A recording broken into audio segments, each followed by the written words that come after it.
Thanks for coming. We're gonna do a bunch of stuff today.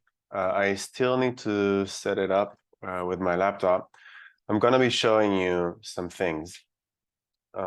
We talked a lot about some of the problems, and I think it gets a little bit frustrating very, very fast when we ask ourselves, is there anything that we can do? What is going on? Or is everything in trouble? Or is everything problems?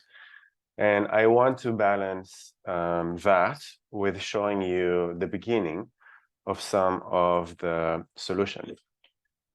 I think it's better that instead of me telling you about the solutions, that we do the solutions together so that you'll be able to see how it's done in practice. Perhaps some of you have done this before. To some of you, perhaps this is not very interesting or something very helpful, but I think it's good for all of us to kind of like align, for you to see what it is that I have to share, and then perhaps you can bring in from your own experience in order to share with others. Or it's only we can have a whole discussion about how to do that. The best way, which we'll try to do almost every week, for me to demonstrate things to you, is to run this on you. So the way to run this on you is for you to partake in research, which I already did something for in preparation for today. It's based on a workshop that I give regularly. So before I show you what I've done in preparation and what we're going to do with this, as I prepare this, I will ask that for 3-5 minutes, you will go on this link. This is the link, so you can scan this with your mobile, or you can go to that link. It's a Qualtrics survey. Don't worry, I will show you what that Qualtrics look like. We will analyze this together. Even if you don't have any experience with R or JAMOVI, I will show you what that looks like. I will even, some people ask me, but we don't know how to do this. We only used SPSS. I will show you how to use ChatGPT-4 in order to automatically convert from SPSS to R. We'll do all these things together, but as a first step, I'm asking you to please, all of you, participate. As you participate in this, I have one request from you. Aside from, of course, fulfilling this honestly, put your scientist hat on. As you look at the questions, don't only ask yourself what is the right answer for me, but also try and anticipate or reconstruct what is my research design. What is my research question? What design am I doing? And try to think, what are my hypotheses, okay? So in almost everything that we're going to do, I'm going to ask you to participate in something, see and try to reconstruct what I've done, and then come up with a hypothesis. Then try and make a prediction. What do you think will happen in this classroom? Okay? 3 to 5 minutes, follow this, scientist hat on, answer this truthfully, and then also try and see what the research design is and what this is about, and we'll have a discussion about this. Any questions? Something? Yeah, clear? All right. Okay, great. Let's talk a little bit about this survey. What did you see? What is this about? What did you experience? What are your thoughts? What's this about?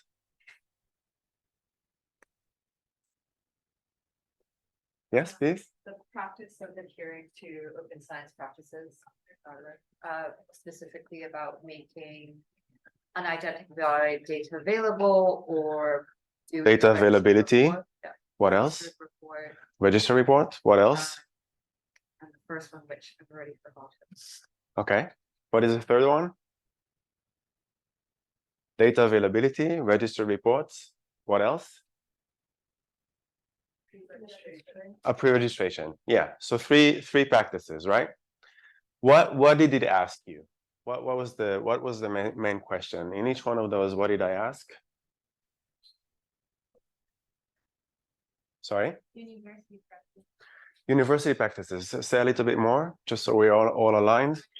What's the requirement of university? What reference they would issue?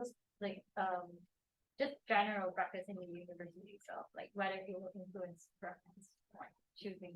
Right. So it's something that all of us, if we finish the PhD and join a new department as a postdoc, as a tenure track, or wherever we are, we come to a new place, and then we're faced with doing research, whatever that research may be. And then we're giving sort of like a choice, right? Do we do one of these three practices or not, right? Yeah. Now, what did you see about the design? What was the design regarding each and every one of these three? Yes, please. I think for each page we went through, it's for a different, like pre-registration or peer review or registered report. Registered report. And it followed the same pattern of different policies that the university by default would conduct. So I guess the point of the study is to see how the university's policies would affect a person's decision. Okay, so on how, making these open science right. So what's the university policy, or you mentioned a default, Mhm. how that would impact whether we endorse or practice this or not, right? Yeah. So if you would have to, so talking about independent variables and dependent variables in a research design, what would be the independent variable here? Okay, so we're talking about independent variables and dependent variables. So independent variable is something that we manipulate. Dependent variable is something that we measure to be affected by that. So what is the independent variable here? University policy. Let's say what the conditions are. What is the condition? What conditions did you see? So we have condition number one is for open science practices, one of these three. Second, against. Well, what does it mean to be against in this case? With a more traditional approach by the practice of science. Okay. A third condition. What is a third condition? Neutral. What does that mean? The university doesn't display any public attitudes on whether they encourage or Right. Yeah. So there is no default. There's a neutral control condition, and then we have the default manipulated to be endorsing the open science practice and being against or not implementing the open science practice.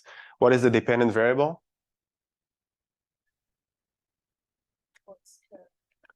The choice. Those practices or not. Right. What does it look like? Yes or no. A yes or no, right? What do we call this kind of thing? Binary. Binary, yeah. Dichotomous, yeah. Very good. All right. So what do you think the prediction is now that we understand the research design? What is the prediction? If you would have to, if you ran this, if you saw this kind of thing, what would you expect the result to be? SP? If our university encourages us to implement open science practices, and we are much more likely to do that. Okay, great. So between the three conditions, what would you expect? So we have neutral, we have against, we have for, right? For neutral and against. For, neutral, and against. Oh, you did this by order. Order of what? What? Tell me what your predictions are. Which condition is bigger than what when one condition? Pro bigger than neutral, bigger than against. Okay, so you would expect to have meaningful differences between each and one of these conditions, right? Yeah. Any other predictions? Very good. Any other predictions? What else could happen here? Yes, please.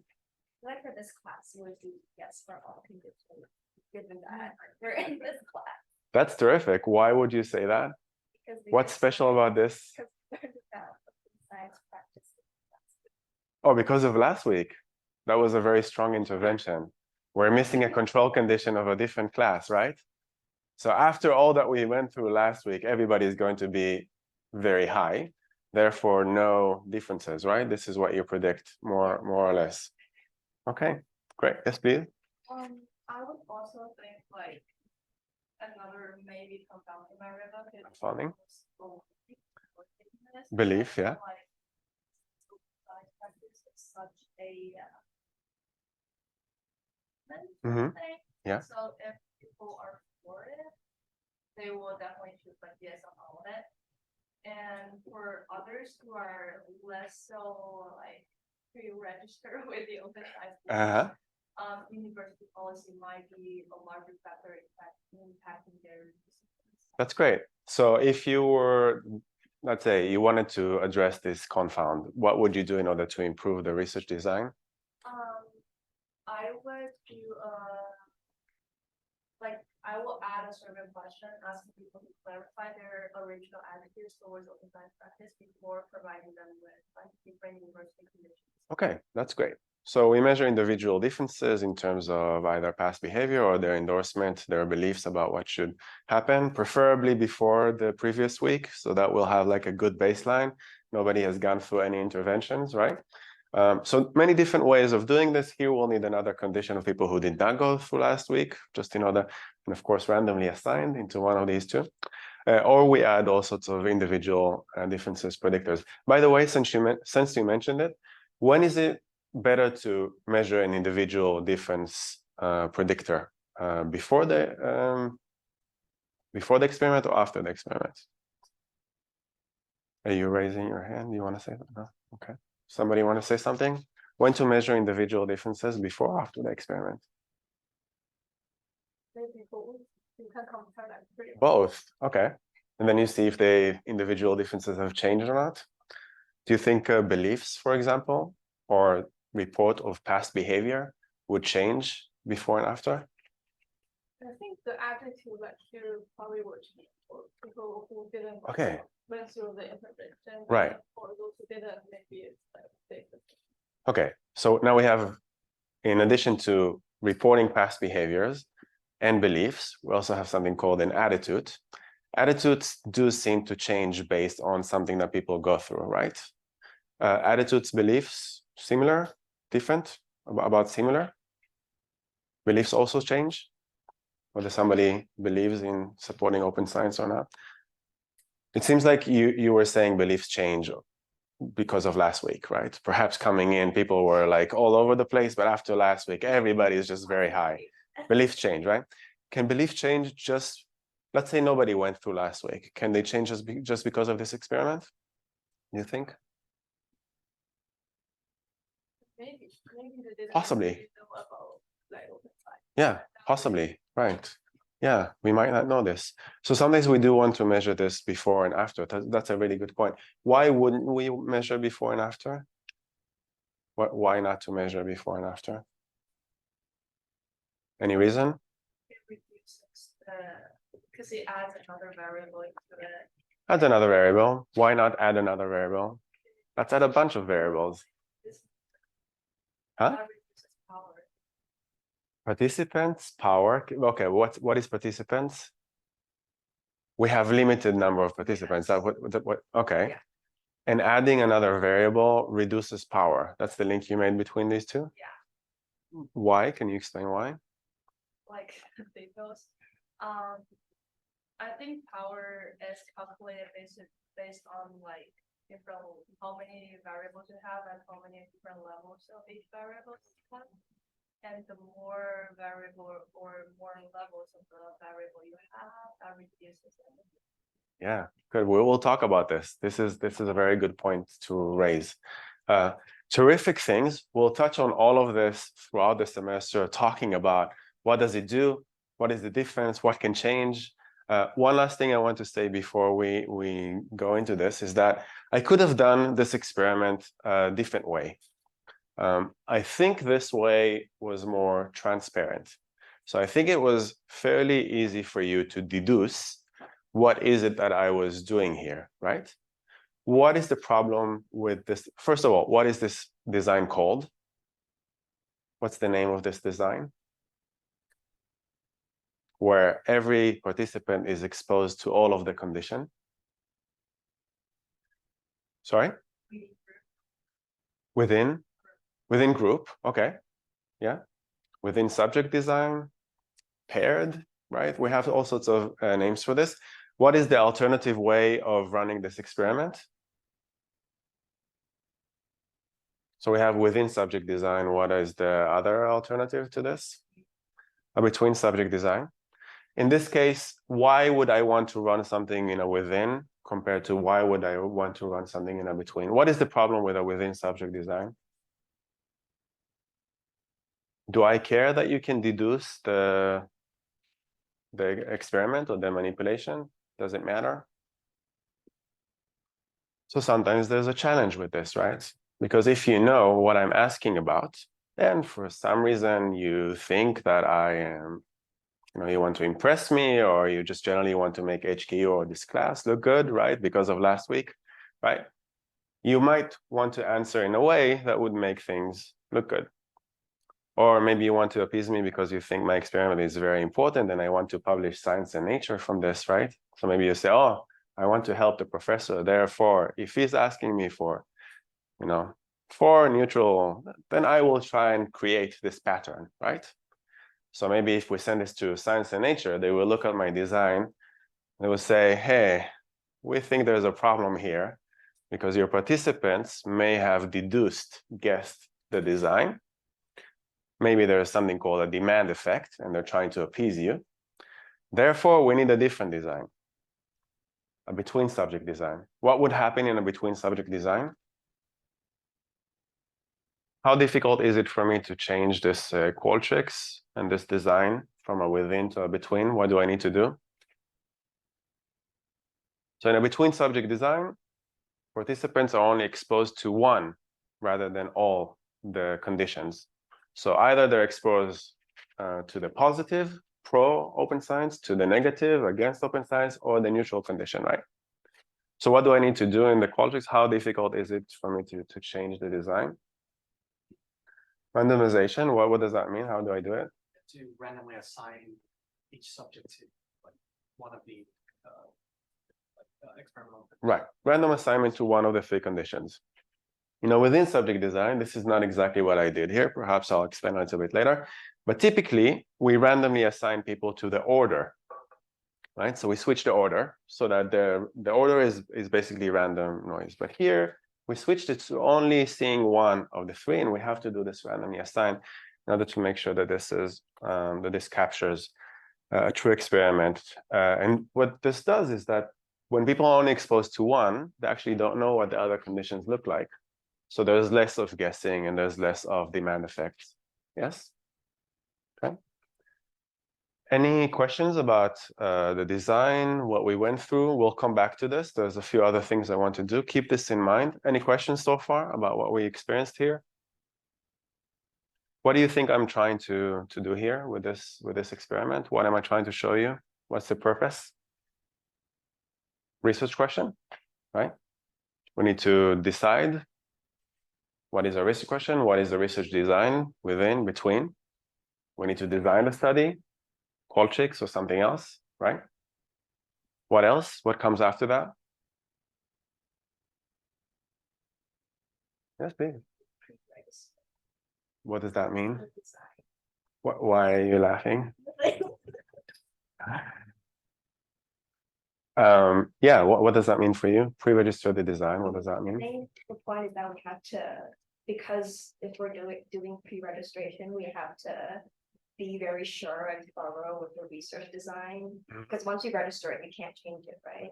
So What can't you change? oh, you can't change the design after you've registered it. Okay. So that's why you have to be extra sure that your design is sound before registering. Yeah. Do you need to be sound and sure before you collect data without pre-registration? No, but like, I guess that's the function of pre-registration. It forces you to be more meticulous and more careful. Okay. How many of you, thank you. How many of you are familiar with the concept of pre-registration? Familiar with this? How many of you have never heard of pre-registration before? Some of you have never? Okay, very good. So we'll talk about this.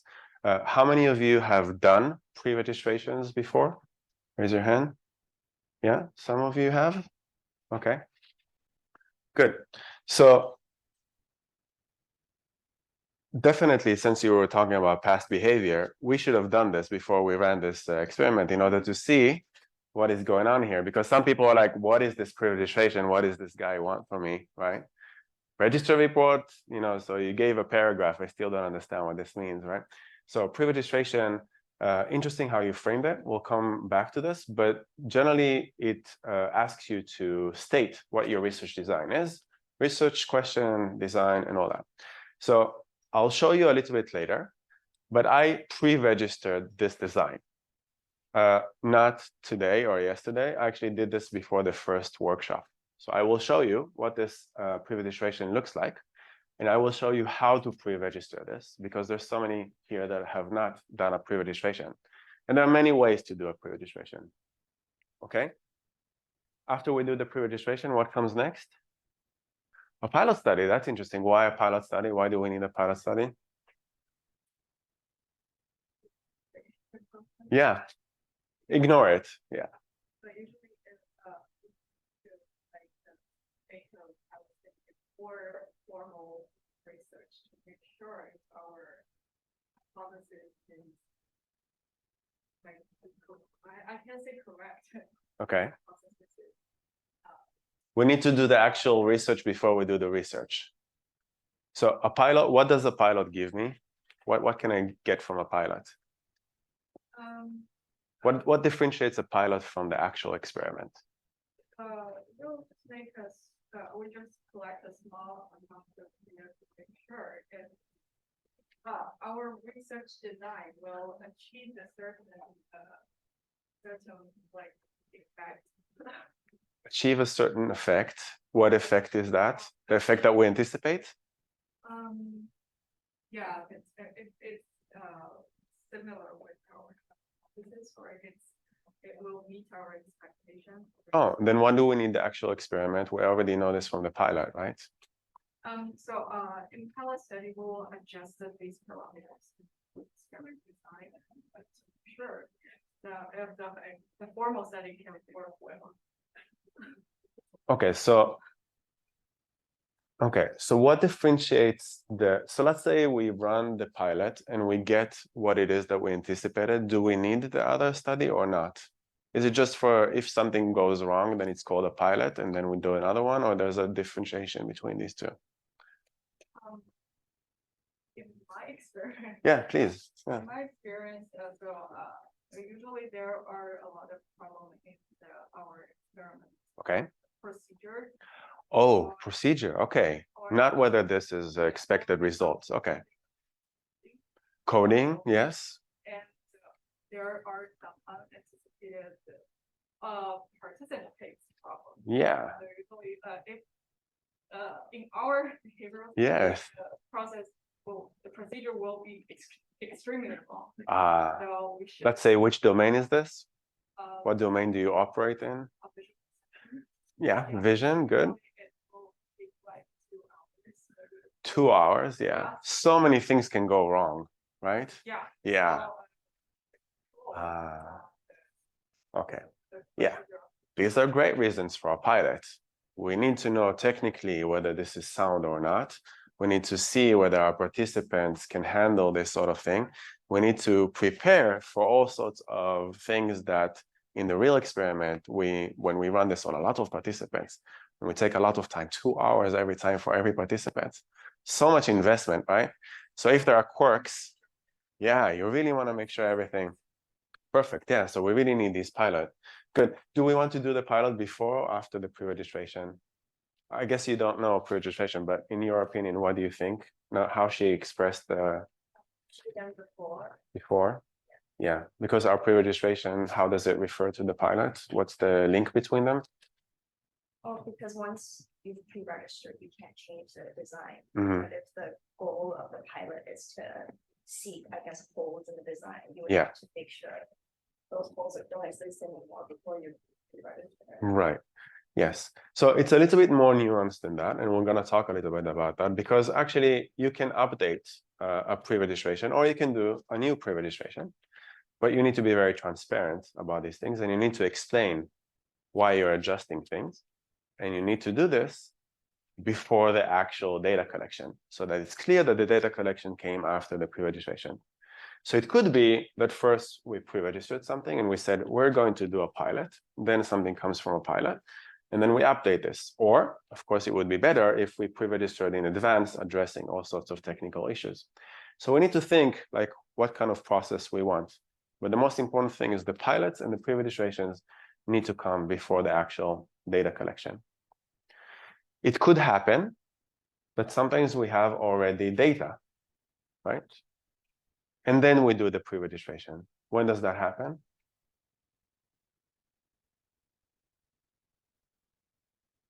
For those who know what a pre-registration is, how can it be that we do pre-registration after the data has been collected? Sometimes we don't have access to this data, right? Somebody else has that data. I've never seen that data. I do a pre-registration of what will happen when I gain access to that data. What is the procedure that I'm going to do? So there are also some scenarios where a pre-registration would come afterwards if I did not have access or did not play with that. Sometimes I can also do, if I have a very large data set, I can also do a little bit of a combination between the two. For example, I can randomly split the very large data set. For example, there's the World Values Survey. A very, very large data set, hundreds of thousands, right? Let's say that I want to play a little bit before pre-registration, explore, but I also want to do confirmatory analysis based on a pre-registration. I can split these randomly into half. I can take half, explore as much as I want, have research hypotheses, and then run this on the second one. But I need to make sure that somebody can prevent me from looking at the data that I'm analyzing before I'm analyzing it. We'll come back to all of this. I know it might be confusing for some of you, but good discussion about pilot, pre-registration, what comes before what, and all of that. And thank you for participating. We'll actually analyze this together. All right, just a reminder of what we did. Lectures are recorded, so I'll share everything with you. You'll be able to see this on the Open Science framework. So if you go here, this is our page. It has a link to the syllabus. It has a link to the YouTube playlist. And afterwards, I upload everything here. So if you want to see the one from last week, it's already up there. And all right. So everything is on this is our syllabus. If you want to go have a look. Since last week was so important in order to get all of us to start endorsing open science practices, what happened last week? What is the reminder for all of us? Some of us were not here, maybe. What happened last week? What did we see? What got all of us so excited about open science? What happened in 2011 that started this whole thing in social psychology? Pornography happened in predicting the future. I don't know if you remember if it was about pornography. Some of it was, but it was about predicting the future. So BEM 2011 had a study that seemed completely impossible, published in JPSP, Journal of Personality and Social Psychology. And we all were very shocked by this. Stuart Ritchie, the person who published the book Science Fictions, which I strongly recommend, now has a Substack, which you can subscribe to. Also has a podcast that discusses a lot of very interesting findings. Should we care about, for example, I think a few weeks ago, some agency in the US decided that drinking Coke Zero, aspartame, is problematic for your health. So they talk about this. Is it really problematic? What is the data? What does science, open science have to say about this? So interesting. He was one of the first to come out and say with BEM 2011, this doesn't seem to make sense. I want to replicate this. In the beginning, he failed to get this into the journal. You can reflect together with him about this whole process. So this is his description from what happened with the BEM experiment. So he describes it here. This is one of the things we talked about. And then we did this, I don't know if you remember, the Shiny app. I showed you how to p-hack, how to do questionable research practices. I did this super fast within 2 minutes, but I showed you a few ways to p-hack. The number one way that I showed you was optional stopping, right? So we add participants, 10 participants, we peak. We add participants, we peak.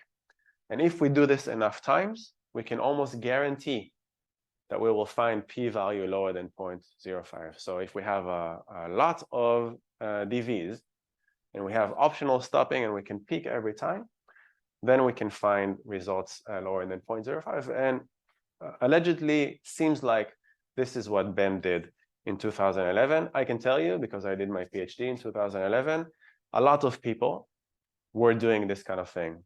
Oh, p-value is just above 0.05, no problem. Just add a few more participants, then it will become lower than 0.05. Oh, it went up again. No, add a few more participants, then it will go down 0.05. It might seem a little bit strange, even funny today. Only 10 years ago, we were really convinced that this is the way that we do science. We did not understand the implications. Now we have shiny apps that show us why this is deadly, why this is a big, big problem. Yeah, remember this? Yeah. So if you want to and see this, you're welcome to go on the YouTube video and then follow this very, very slowly. To summarize this whole thing, I want to show you a meme. This is a meme video. Do you know this guy? Have you ever seen the videos with this guy? Never? Okay. So this is a TV show in Spanish. I think it's Mexico, where this guy is being interviewed. And many people just put different subtitles on it, even though that's not what he's saying. But this has been used to make fun of all sorts of things. And this is the open science questionable research practices p-hacking version. So I think it's brilliant because it really shows the mindset of some people that do questionable research practices on purpose. Back in 2011, we really didn't know. I was trained this way. I really wasn't sure what I was doing. For me, it's like, if the professors are saying, if JPSP is telling me, then I must follow. This must be science. Now I know better. Now we should all know better. But back then, it seemed like this is the way to do things. There are some people who should know better, but are still doing this. And I like this video in summarizing all these things. So as you listen to this, try and count the number of ways by which he's doing or reporting questionable research practices. All right, here we go. Y me llama el cocinero. Risita, ¿qué? Ve por la paellera. Venga, que las 2 de la tarde ya están aquí. Miren, bañador. En las chanclas. Todo despeinado porque no me dio tiempo nada ponerme las chanclas y el bañador. Voy a la playa, había subido la marea.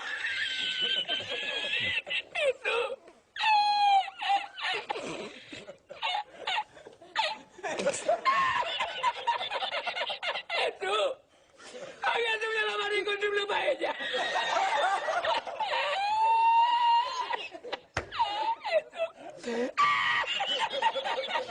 Y la encontré porque estaba la paellera agarrada metida entre las piedras de chipiones del faro. Y cuando entro en el restaurante me ve el cocinero con una paellera y a ver la vende paellera.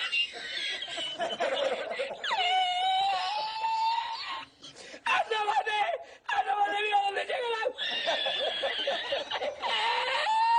Llegaba el agua hasta el restaurante. Había subido la marea.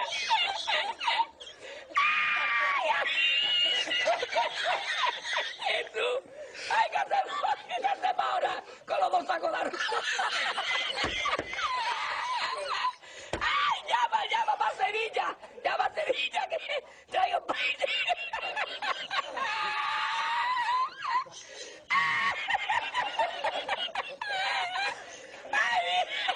Jesús, y yo con el bañador con la paella. El cocinero. No veas, para Sevilla. Y al último, que cuando ya salió la bien de regla, estamos llorando los dos. Me cobró el tío la paella. Me cobró a 500 veces la paella. Y ya no fui más. Me fui andando con los amarillos hasta hoy.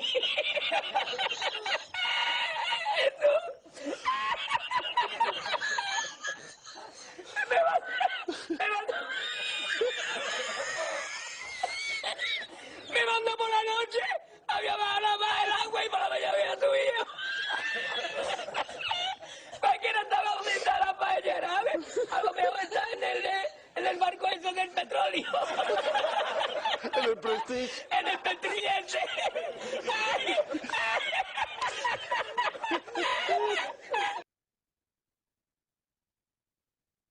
Watched this like hundreds of times. He's still funny, this guy. Yeah, so a bunch of questionable research practices. Now we know, of course, all of these are bad. But I remember a time where we didn't do this on purpose. We just like, we ran a few conditions. Some of them did not make sense, but then we saw the things that did make sense. And I was just like, why do we need to report the things that don't make sense? But of course, we do this after we look at the results already. So there's a lot of bias in that, right? It doesn't make sense to us after we already see the results. Sometimes it's okay, sometimes it really does not make sense, but the question is, does it only not make sense to us, or it doesn't make sense to everybody else? So we need to tell the reviewers, we need to tell the editor, we need to tell the public all the things that we think did not make sense and why we removed those. So we need to be transparent about those being there and why we decided to remove those, and then also report what it is that happened over there. So this is, I guess, you know, PhD comics. If you are going into a PhD, this is like a must. It helped me to remain sane during my PhD journey. So we have what we talk about as a scientific method of observing, formulating, modifying, testing in all kinds of loops. But the actual method is that like we mess around with this, we play, we do all sorts of things that shouldn't really happen in the actual method. So it would be funny if it's not so sad. How do we know that this is happening? We have a lot of evidence. I try to aggregate as much as possible this evidence. This is from ecology. It's not even psychology, but this is a good, I don't know how much you can see from this, but you can see what happens with the null effect, with the real effect, and then what happens with the findings, depending on all sorts of things with power. And then we can see what ends up being a paper and what is thrown to the garbage, to the file drawer here on the right. And what this happens, you know, how this affects the literature is at the end, when we try to aggregate everything into a meta-analysis, it creates a big bias. We'll learn how to read this funnel plot and how to look at a publication bias in just a few more slides. But basically, this is not the way that it's supposed to look. So we have enough evidence in order to know this is happening, not just in psychology, it's happening in ecology, it's happening in cancer biology. So there's lots of problems with questionable research practices and publication bias. P-Checker, do you know this tool? It's a tool that you should know. It's a tool that you should know before you start doing your thesis in your PhD. I really wish I had this tool with me.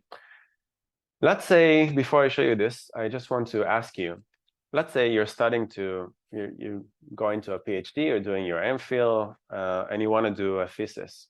How do you know whether the literature that you're building on is reliable or not reliable? You come in, you see all these papers, right? So many things out there. How to know whether I should invest 2 or 4 years of my life in investigating something that builds on top of that? Priming, I want to know if priming works. I want to know if ego depletion works. I want to know if something else works. Default effect, does it work or not work? How to know? What do you usually do? What kind of tools do you use in order to make sure that what you're doing is reliable or not? What kind of things can we do as PhD students, MPhil students? So some consistency, following something through, being based on evidence, or having some connection to some evidence, right? Yeah. Or the literature, and having some reasonable assumptions regarding, you know, human thinking, whether it's rational or not rational, but having some baseline assumptions that we can build on that seem reasonable, right? Yeah, you have to have some baseline. Yeah. Yeah. Okay. These are very good. Similar experiences to this, right? So a lot of interaction with our advisors to try and understand what they find reasonable, how they affect us.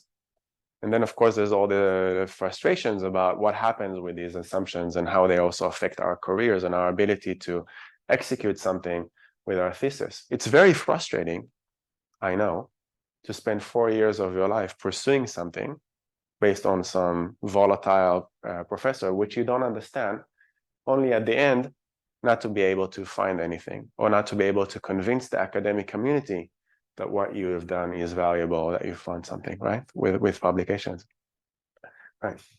So if we want something, an alternative to just following our supervisor, our advisor, what would be a good way for us to do this? How do we decide this thing? How to approach this? For me, I thought I will look at a meta-analysis. Why a meta-analysis? Summarizes all of the literature, right? Gives us the best evidence, aggregates everything, and then I have an effect size. So if the effect size is meaningful, deviates from 0, therefore it means that this is worthwhile. And what's nice about a meta-analysis? Identifies moderators. So I know what to watch out for, right? We'll see all sorts of problems with this. What is a problem with a meta-analysis? Why is this method not such a good way? Yeah. The inclusion and exclusion criteria can be quite opaque, even if it's explicitly stated. Yeah. A lot of times, even with the diagram, some chalk it up to not suited in current review, and then it's just like a sizable chunk on like 20 maybe. Right. So each, you could start off with like 1,000 articles that would be of interest, but then in the end, they usually only include 10 to 20. Yeah. What kind of things do they use in order to check out? Give me some example for flexibility. What kind of flexibility do we have in meta-analysis? Flexibility in the sense of choosing, selecting, coding, analyzing. So the first step is usually the keywords that are being used. Keywords, yeah. And even if researchers try to expand their search and include similar synonyms, usually that doesn't cover it entirely. Okay. And then you look into the different types of journals that are included.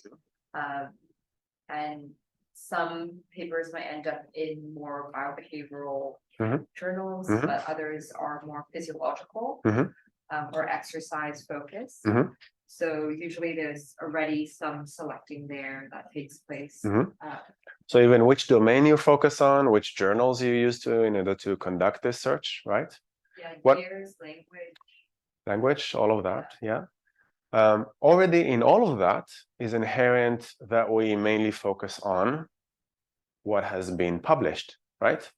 We try and compensate for this. Actually, we'll have a session on how to do a meta-analysis. We'll do a meta-analysis together as a hackathon in one of the sessions.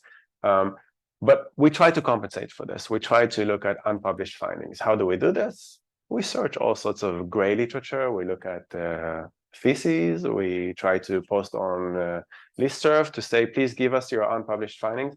But people usually don't share very much. So we have a lot of biases in meta-analysis that do not allow. Well, and the biggest problem is that we have publication bias, and we need to adjust for publication bias. And meta-analysis, just like every other research, has a lot of flexibility in it, and we don't understand this. So actually, one of the things that we do and we try to promote is to also have a pre-registration for a meta-analysis, not just for experiments, not just for studies, also meta-analysis. Before we start, we also need a pre-registration for that. Okay, a lot of blah, blah. Sorry for all of that. Let's go in and see what is this P-checker. So we'll click on this. Another Shiny app. So this means actually that you can go and you can find the R code. So this runs on R with an engine that allows you to get very easy input in order to conduct a statistical analysis for everybody, even though they don't know any R. This is how you would actually do this. What you can do, let's say that you want to focus on a literature. Give me an example for a literature you're doing your thesis on. Throw me some domains. What kind of domain you build your thesis on? What are you? Threat processing. Sorry, threat? Threat processing, yeah. So we look at all the studies. Let's say we have, I don't know, 200 studies, 50 studies, right? So we conduct a very quick summary of this. We get all the articles, we put this in our Zotero, we do all our nice highlights and all that, and then we see all the effects in there. Now we want to know, is threat processing a good solid phenomenon that I want to build my research on? What you can do, And actually, there are tools that would allow you to extract this automatically, so you don't even have to do this by hand. StatCheck, for example, does this for you. But you can extract all the statistics and put them here. So this already has a few data sets of several literatures in social psychology of people extracting just the statistics. So for example, the t-value here, the chi-square here, the correlation here, the F statistics ANOVA here, even sometimes just a p-value is enough. You can convert each and every one of these into an effect size. And based on this effect size and this statistics, you can actually do a lot of analyses. So I will show you real data sets of real literature in social psychology and what happens with this. So if we go down, you'll see that here at the end, we have a bunch of them. I don't know if you've heard of power posing. So if you just stand like this in front of the mirror, right? The Wonder Woman pose, then it will make you what? More confident. You will do better in job interviews. You will do your TED Talk better. You know, all of these things. It puts you in a mode where you feel powerful. Therefore, you will do better. A lot of problems with power posing. We'll talk about this. The one thing that we did talk about very briefly is elderly priming. So I'm going to select this. We also talked about Daniel Lakens and his podcast, and some of the tools that I'll show you are from Lakens. So we're going to use elderly priming. This is based on 1996, John Barge, showing that, what is elderly priming? If we get people to unscramble sentences regarding something closely resembles something about elderly. For example, how do you prime elderly? What is elderly priming? Don't ask me why, but Florida seems to be elderly priming in that paper. A bunch of other very weird things that are considered to be elderly priming. This is the IV. What is the DV? How fast somebody walks from the door of the lab to the elevator. They measured that. That is a real study with 2,000 participants, a classic in social psychology. What is the evidence behind this social priming, elderly priming? So Lakens went through the literature. A lot of people, almost every year, I have an undergraduate who wants to do a thesis on this. We put all the statistics in here, so you can see where's the one? Yeah, the one from 1996. So John Barge is here. This is the main statistic. If we have a T with degrees of freedom of 28, what does that mean? How many were in each condition? Let's say we have two conditions. We have a t-test. This is a between subject design. It's about 15 in each condition, right? Which is absolutely ridiculous. Very, very, very low power. But this is how we used to publish things. So if we look at this, we have this t-test here. We have the F statistics here with the ANOVA. We have all of these here. What can we do with this? You can meta-analyze this if you know how to do a meta-analysis. We'll do this together. The nice thing is that this tool does the meta-analysis for you automatically.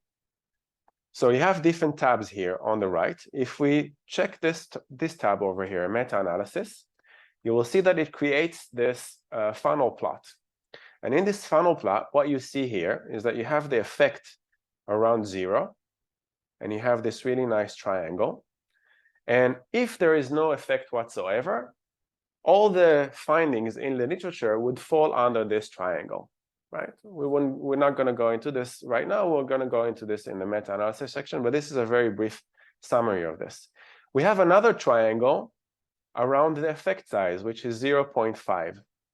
So if we have a real effect size, if we have a real effect, then most of the findings will randomly be under this triangle, somewhere here, somewhere here, somewhere here. What is the problem here? Is that if we have the two triangles overlap, so we see the triangle for 0, and then we see the triangle for the effect, we see that there's a lot of things missing here on the bottom left, right? And all of them fall here, which is exactly the 0.05 below the significance for this triangle. This is a strong indication of publication bias. So even if we don't know what hasn't been published, we can get an indication for that from a meta-analysis. And this tool allows us to see that very, very clearly. So you just plot everything in the literature, and then you see how severely this is affected by a publication bias. So if we run this meta-analysis, so it already runs all the meta-analysis, the average effect is 0.5. But we have all these tests for publication bias. We didn't have this 10 years ago. We didn't have this in 96. But starting from 2015, we started having a lot of tests for publication bias. And what do we see here? Publication bias. What do we see here? Publication bias. What do we see here? Publication bias. So this is a very strong indications already of a publication bias. Then we have another tool. It's called p-curve. Sometimes the p-values are just below 0.05, which is an indication that people are superficially pushing their p-values just to be below 0.05 so they can publish.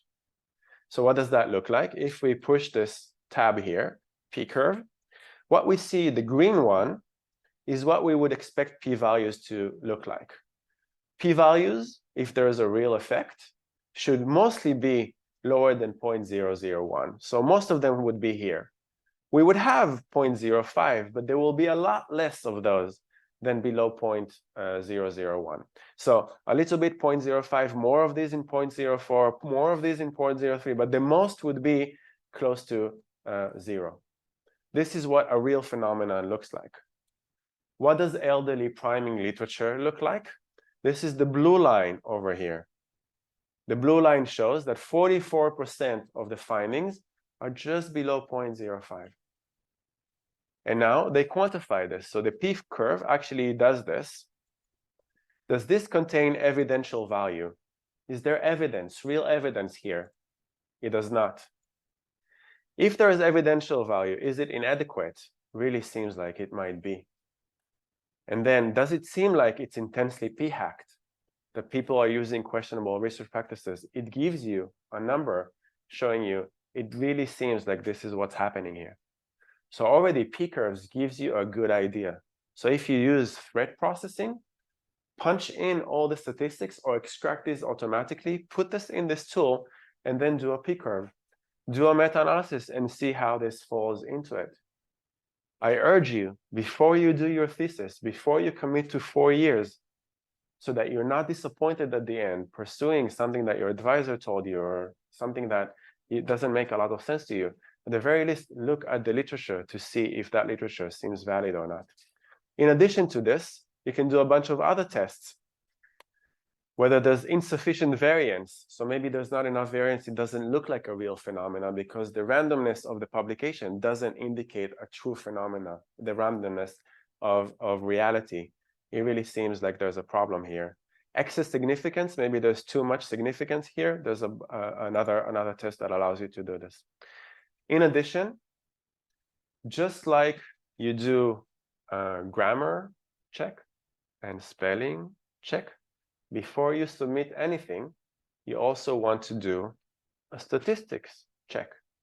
Actually, I urge you to both take your old publications and your thesis and your advisors and mine and put this into statcheck to make sure that we don't have spelling, grammar, statistics mistakes. How does this tool help you? If you push here, this tab here, p-values correct, it does stat check for you. So based on these lines, you see that you have the statistics and then you have the p-value. Did they compute and report the p-value correctly or not? It could be because this is an honest mistake. It could be if you have a lot of these that somebody is just playing around with statistics. So this allows you to see whether there's a potential problem. So over here, for example, there's a reporting error. There's another one here, and then it allows you to do additional analyses. So you can use this tool, or you can just put in your PDF. So if we look at statcheck,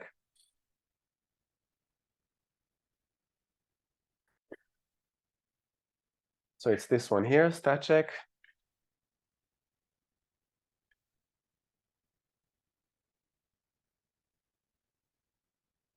You can put in a PDF, an HTML, or a doc, and it will automatically extract all the statistics from there, and it will check the statistics for you in order to see whether there's a misalignment between the stat and the p-value. This was a PhD project of somebody in the Netherlands who is now an assistant professor, and she scanned the entire literature in order to see whether there are mistakes, and she reported how many of these publications had issues. A lot had issues. We found issues. So one of the things that I mentioned last week is that we had a replication of Heyman and Ariely. The students ran these things through statcheck. You will run things through statcheck in your RRR assessment. And we found errors. And we went to psychological science and we said there are errors. You didn't even check to see that there are stupid errors of the p-value. So the nice thing is that now you have p-checker that allows you to do that. So you can either extract this automatically from a PDF, or you can put this manually and see this. So before you do anything with your literature, before you spend 4 years, please go and update this in order to see that you're basing your research on something solid. Any questions about this? This tool, a very important tool. Is this clear? Yeah, makes sense? All right. I suggest we take a break, and then we'll come back and I'll show you some other things and come back to our pre-registration. Okay. Okay. I had a look at our findings. Interesting stuff. Really interesting. I had some good questions here about registered reports and sharing data, which we'll talk about afterwards. While we're still here, any questions that you have about stuff going on with your research that you want to ask me? Something that's on your mind that you want me to talk about? Something that came up with you? No? Yeah, please. Last week, so I'm not sure about the team, like the 4 people team. I don't know what people are. Yeah, do you have access to our Slack? Did you get the notifications? So Christy had an announcement on Slack. So first, make sure that you've joined our Slack and that you know our OSF link, which has the previous video and has the slides and everything, so you can follow and catch up. On the Slack, there was a link to an Excel Google Sheets where people can sign up. So I don't know, like if you know other people here, but you can find partners here. If you don't have a partner or somebody in a team, there's also groups over there of people without any teams, and then we'll help you to find a team. So just make sure you're on Slack and then you follow the link in order to register there. Any other technical things that you're not sure of? Okay, if there's something comes up, then come and talk to Christy afterwards, okay? Yeah, good. All right, good. So we had the p-checker, which is a very useful tool. I'll try and share as many useful tools for you as possible. I know it's difficult while you're in your thesis and you're reading your literature and all the pressures from your advisor to really get to know good tools to help you. But this is what we'll aim to do here, to give you as many tools as possible to do well in your thesis and your career and wherever you're going to be next. All right, so just a few more like cartoons, but this is something that was very like my situation during the PhD. Why is there a publication bias? Because, you know, sometimes you go to a lab meeting and it's like, all right, team, we got negative results. We didn't find what we wanted. What should we do? So we have remove outliers, increase sample. And I asked many times, like, why don't we submit the null results to the journal? Like, why is this? And often it's like, go away. It's question is, how many people are actually doing this? Do people do questionable research practices? What's a good way to know whether people are doing questionable research practices or not? We can ask them. What's the problem with asking people? Maybe they don't want to share this. They're not proud of this. Maybe they try to hide this. Maybe it's considered to be something negative. How to overcome this? we ask people or not, have you done this? You ask them, has anybody around you done this? Do you think that your colleagues are doing this?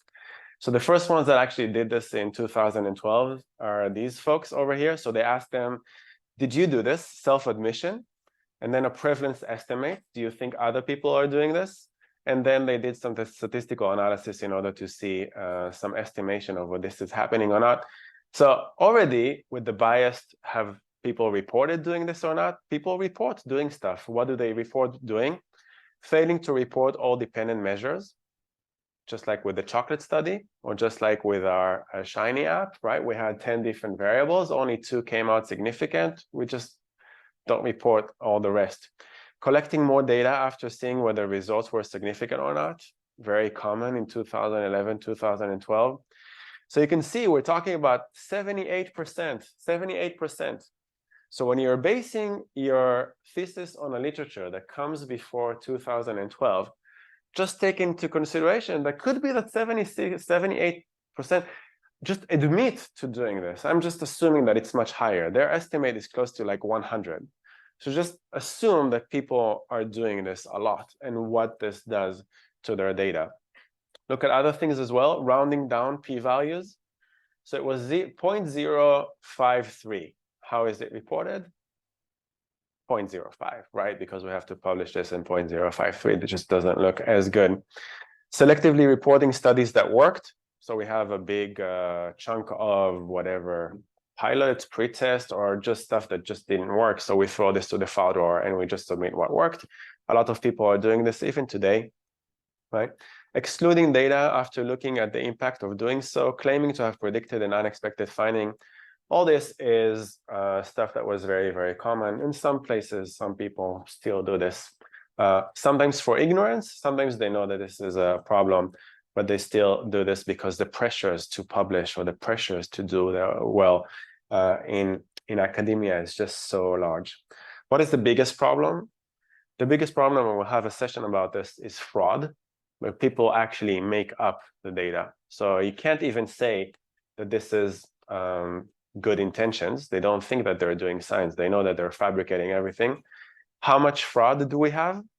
So we have at least like a good portion of this, like 9%. So 2 to 9% actually admit to either doing this or other people around them doing this. So that's a little bit worrisome, don't you think?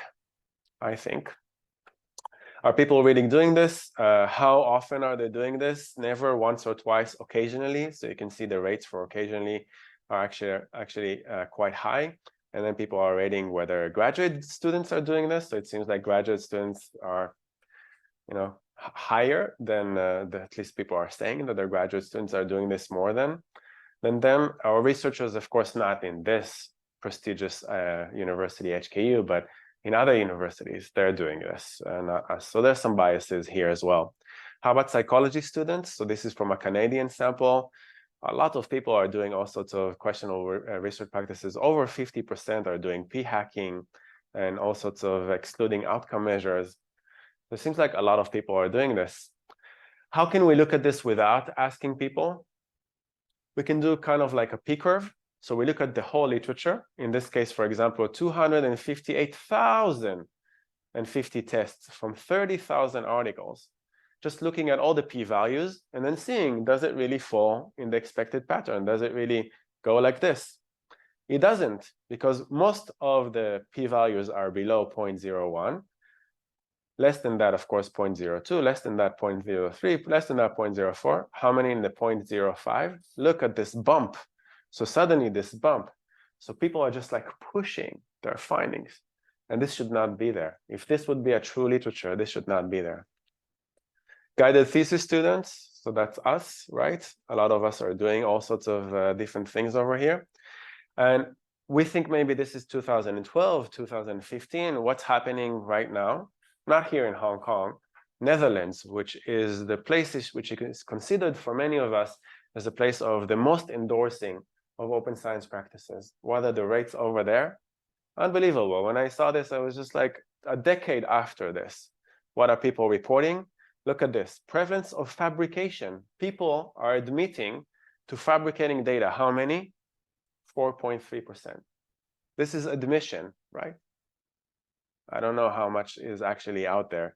Questionable research practices up to 17.5, 51% engaging in all sorts of at least one questionable research practices. Then they're saying being a PhD candidate or a junior researcher increased the odds of doing this. Why? Because the pressure is so high. All the pressure is on you. You have to graduate. You have only 4 years. The job market is absolutely insane. We must get publications and we must do this, right? This is from Lakens. It's very, very small. I won't go into this, but Daniel Lakens summarized all of the literature, questionable research practices, and you can just look at the rates over here. It's quite alarming. So people are still doing this. And for you, we want you, of course, to not do these, but we also want you to base your research on something that doesn't have this, right? So you really want to think very carefully about how you're going to spend your 4 years so that you don't follow the people who admit to doing that. We'll talk a little bit about that. What are the costs? So how much does it cost to pursue a finding? Let's say you've invested, you and many others have invested 4 years, a decade, more than that, in something that didn't pan out or was fraud or was questionable research practices. How much does it cost? So I've been trying to estimate this for a very long time, but then I saw this tweet. He's now, I think, working for Microsoft or Meta, I can't remember, but he was a very prominent social psychologist. And it seems like from this paper over here that the estimate is $1 billion for pursuing a finding that we now know is false. So sometimes you think, so why shouldn't I do this? Like, what's the harm? So I publish something with questionable research practices or with fraud. What's the worst that can happen? A lot of people are going to waste a lot of time in pursuing your finding and then feeling very frustrated. So the implications for doing something like a priming, elderly priming, so much money, so many people, so many careers wasted on this. So it's really, for me, unthinkable costs of all of that. So this is what happens when there's a culture about results and novelty, where there's a competition and profit, or no transparency, no assessment. We just take things for granted. We don't even talk about this in the universities. If I wouldn't give this course, I don't know if you'll hear about this. Maybe if you have an advisor that is supportive of this, but we don't honestly talk about this with you, with the students. So we don't want to be all negative. We want to talk about solutions. So this is the second section. So we're going to talk about different solutions. So what can we do to tackle these challenges? So we talked about pre-registration as one of the solutions. I'm just going to say very briefly to encourage you to take these practices. The claim that maybe the hypothesis that given the last session, everybody is now endorsing open science. I will show you results that show that this is not the case. So why do this? Because now UNESCO says, not me. It's not just me. UNESCO says this. So this happened in March 2022. World leaders got together and they discussed how do we want research to be, and they endorsed open science principles. In addition to this, if this is not good enough for you from last year, this year in Hiroshima, the G7 met, and in their statement, Science and Technology, the G7 will promote open science. This is unbelievable achievement for the open science community. We could not believe that they would say these kinds of things.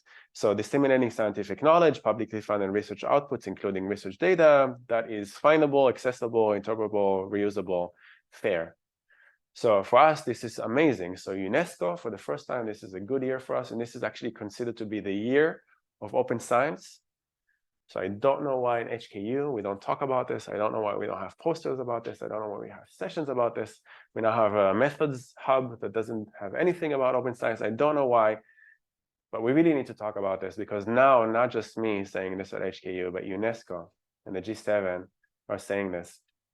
We also need to learn from the pandemic.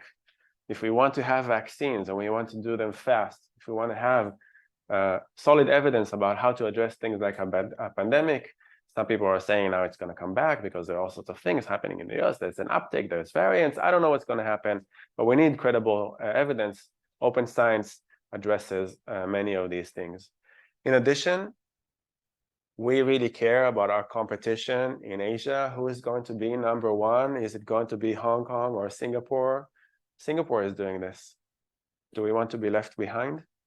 So they're doing research integrity. Don't let us lose to the Singaporeans, okay? Not just the Singaporeans. 2 years ago, we had a conference here, the World Conference for Research Integrity at HKU, signed the Hong Kong Principles for Open Science. Everybody signed, aside from HKU. Hosted at HKU. HKU did not sign this. Chinese University of Hong Kong signed this. We didn't sign this. Why? I don't know. But the Hong Kong Principles of Open Science were signed here at HKU, not by HKU, but by everybody else in the world. So if you want to see the Hong Kong Principles of Open Science, go and check this out. So you can say, maybe I will be okay in my career. Maybe your advisor are going to be okay in your career without doing open science. But for you, in 5 years, in a decade, when you're going to be faced with the job market, you will need the open science practices. So listen, follow, see, implement, compete on the things that matter now. All right, so we'll try and do a demonstration. Let's see if I can shift things to my laptop. All right, so here we go. I'm gonna sit down here. Welcome to my laptop, but I will need to share this, right? Can you just see on Zoom that I'm doing this correctly in terms of the sharing thing?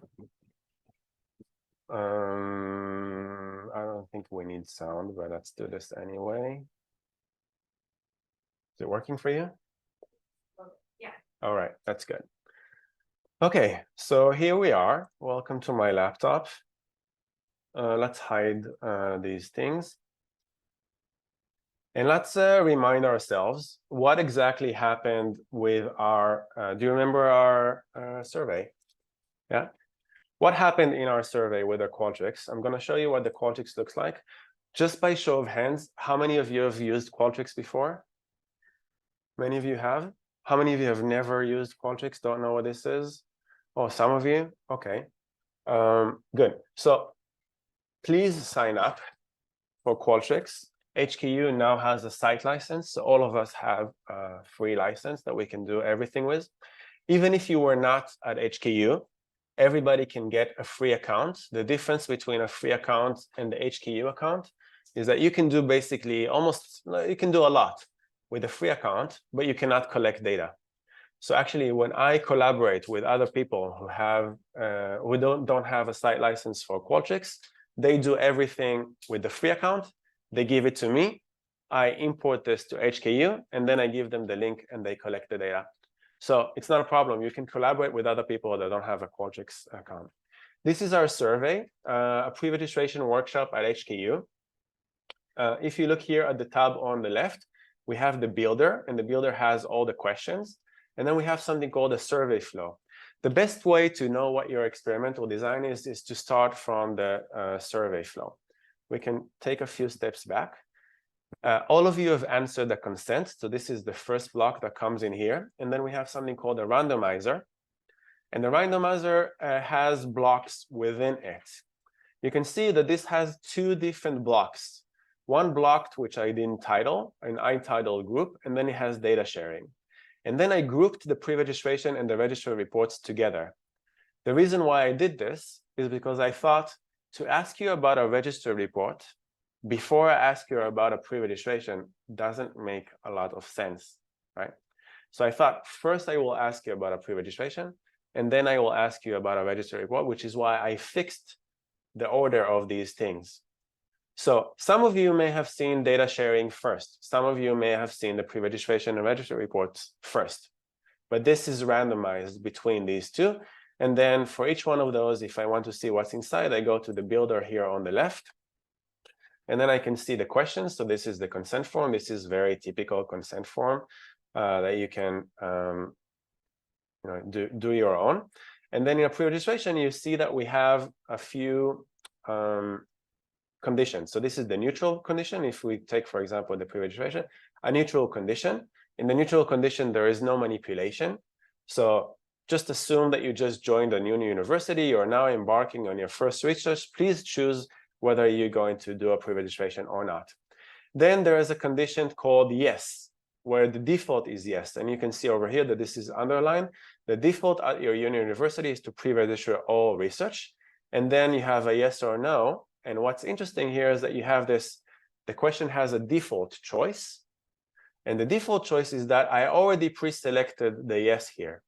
So I did a double manipulation. First, I said what the default is, the status quo, the social norms in the university. And the second thing that I did is I highlighted the one that if you would just do next, this would be already selected. So one of the things that I study in judgment decision making in my own research is called the default effect. Another thing that I study is the status quo bias. Another thing that I study is social norms. So basically here I try to combine all of this together in order to get the strongest effect. You'll see that in the second one, the default at your university is not to pre-register your research. Which university is this? Which? Yes, HKU. I don't know why. Does not ask us, or sometimes with some senior researchers that I talk to in our department doesn't want us to pre-register. And then here, the default is no. Okay? So I did this for pre-registration. Oh, one more thing I wanted to show you is this one here. You want to randomize them, right? But just like I did with the pre-registration and registered report, that I thought pre-registration should come first and then registered reports should come second, I thought that just randomizing them would seem a little bit odd. So I thought that here, the best way to do this would, if I go into this randomization, is to do an advanced randomization. If I just want them to randomly be in different order, then I would choose this, randomize the order of all questions. But I did an advanced one.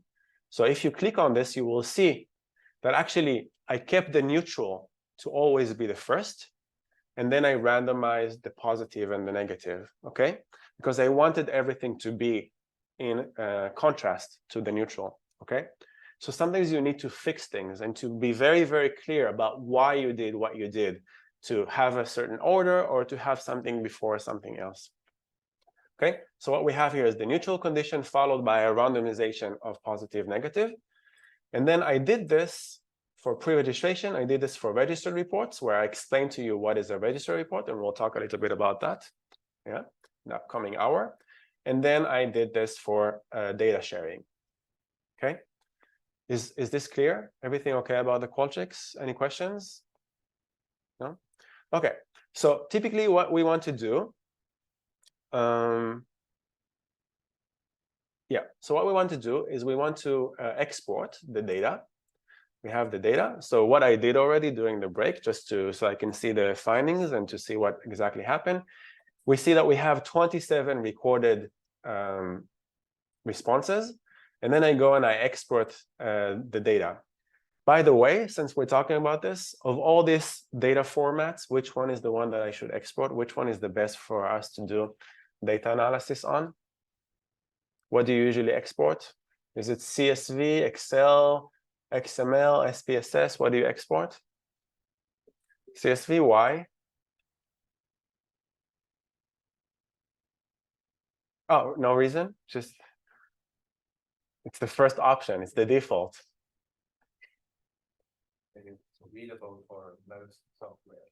Readable for most software. So I agree. This used to be true 8 years ago. It's no longer the case. And I do not choose CSV. Why I do not choose CSV? This is a warning to you and a tip. So many things can go wrong with CSV. Why? Comma separated. What does it mean? Let's say that you have text. And the text that you get from your participants, they use the comma. What will happen?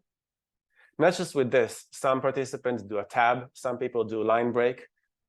I've seen so many theses go wrong with people doing CSV and then getting input text that completely screwed everything up. Be very, very careful with this. So you would say, oh, we should do Excel. XLS. What's the problem with XLS?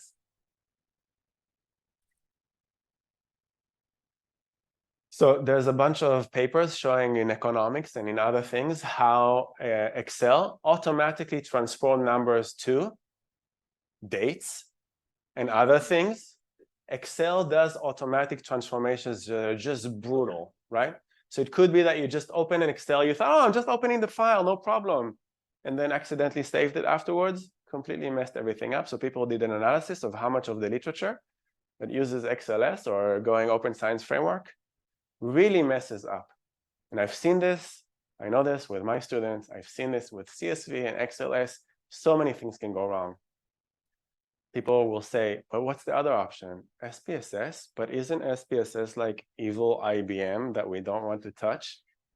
I agree, IBM is evil and we don't like proprietary software and we don't want to pay for these kinds of things, but the SPSS data is now a standard that is supported by JAMOVI, by our open standard that everybody knows how to implement and is used for data sets, doesn't mess up with commas, doesn't mess up with turning numbers into dates. So actually I use SPSS.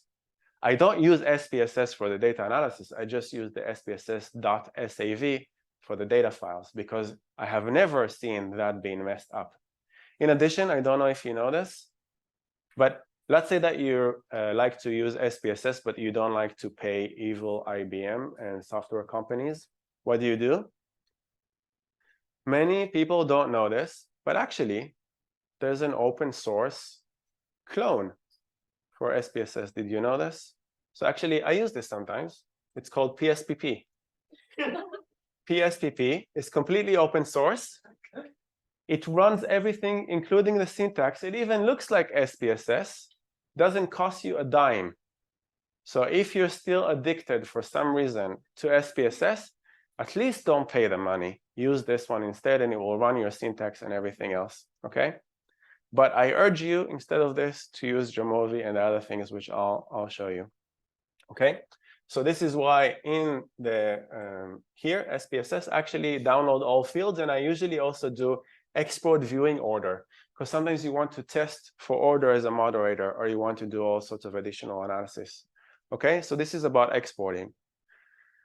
Now, I should tell you that before I did a pre-registration. What does a pre-registration look like? So actually, if we go to the pre-registration, all my talks and all the workshops that I ever give are also available online. So if we go there, you'll see this. The one that I gave in Paris is the place where I did this. So if I open that, you'll see that it's, so you can watch how I did this together with them. But over here, if we open just that, you'll see that I registered something. So if I just open this registration, you'll see what a pre-registration actually looks like. Now, you can do pre-registrations in a bunch of different ways. Open Science Framework gives you many, many different templates. It's up to you which template you want to use. I will recommend a few templates that we typically use during the course. For this one, I wanted a really quick one. You can actually fill in a few different fields. So for example, if you go here to registrations and you do here a new registration, then you can see that you have different formats. You have OSF pre-registration, you have qualitative, you have secondary data. Somebody asked me about data archives. So you can do this for data archives. You can have this for systematic reviews. We contributed to some of these things. So for example, the systematic one is one that we did in SIPS, in Society for Improvement of Psychological Science. If you're doing replications or replication recipe, all sorts of things. I typically use the open-ended registration, which actually doesn't give me any fields to put in, which some people think in the open science community that this is a very odd kind of decision. Actually, don't you want to make sure that you followed all the fields? And I do, but I just don't want to use their template. I do this in a different way. What does open-ended registration actually do? Open-ended registration, what it does is that it goes into the folder, the Open Science Framework folder, and it takes all of that, makes a copy, and freezes everything in that folder. And actually, what I do is that I prepare a Word document that looks a little bit like a manuscript, where I put all of my pre-registration, and I upload that document I upload my Qualtrics survey with an export, and I upload my planned data analysis. So I'll show you what I did over here. So for this pre-registration, you'll see you have 3 different files. Actually, if you go to this tab, Files, on the left, you'll see that there's an archive. This is frozen. I cannot change this. This is there forever. I go into the pre-registration, and you'll see that I have the main file here. I included the Qualtrics with the QSF file, so people can import this automatically to their Qualtrics. And I included an export of .docx, so a Word document of the export. And then I also added simulated data. So these are all simulated with R Markdown and JAMOVI. Okay? So basically what I had is this open science defaults. So what I did before this session is that before I collected all the data, I went into Qualtrics. Where is this open now? I don't remember. Let's close the PSPP. Yeah, so what I did is that I actually went to survey. And this is what you will do in your own projects. I went to tools, and then I went to generate test responses. And then here you can generate as many junk random responses as you want. So basically, I created something in order so that I can analyze that data, even though I don't have the real data. So this is what I did before. So here I'll upload everything to the OSF afterwards, but just to show you. So in the code, I had this open science defaults, and all this is random data. If I open this, you'll see with the PSPP that it just has like a bunch of things in it, like 200, I can't remember, 241. So I created this very, very fast, just so I can do the code for you, okay? After I did this, what I wanted to do is simulate my analyses. So what I did in order to do that is that I have this .cscav file, and I don't like to write R code. Actually, I really hate to write R code. It's very messy. I make a lot of mistakes, and I want something very, very fast so that I can demonstrate this to you. How do I do this? I just create JAMOVI analysis. So I don't know if you're familiar with JAMOVI. How many are familiar with JAMOVI? Some of you are. How many of you have never heard of JAMOVI before? Okay, good. So JAMOVI looks like SPSS, but actually runs on R. So this is what JAMOVI looks like. You can see it just looks like SPSS. It's very, very clear what's going on over here. So I uploaded. So basically what you can do here is open, go to a data library, go to this PC, and you can open the open science defaults. And it loads everything. So this is how it comes like out of the box when you open a data set. And then here, let's say that you have a bunch of things. You just want to very quickly create some analyses. So for example, we want some descriptives, right? So we go over here, and let's say that we want to see all of these things together. So I add my variables, and I do frequency, and I do some statistics, and I make sure that everything is here. And I want some jitter plots. So I create all this. I punch a bunch of things, and all this comes out. And what's nice about this, as opposed to SPSS, is that all of this is APA style. So basically, I can copy this and just put this in my manuscript. It creates all these things very, very fast and gives me some decent plotting. And all this is a bunch of clicks. So I put this up, I do my clicks, and then in order to transform this into my R, I go here with the 3 dots on the right, and then it has something called syntax mode. So I just click on the syntax mode, and immediately it gives me the R syntax. So basically what I can do is I can take this and copy this into my R. So as long as you load your data with a data frame that's called data, then you can analyze it this way. So let's say that I'm on my R, and I'm just like creating a new file, like let's say an R script, and I just want to load data, and I don't know the commands for loading data in R because I don't like.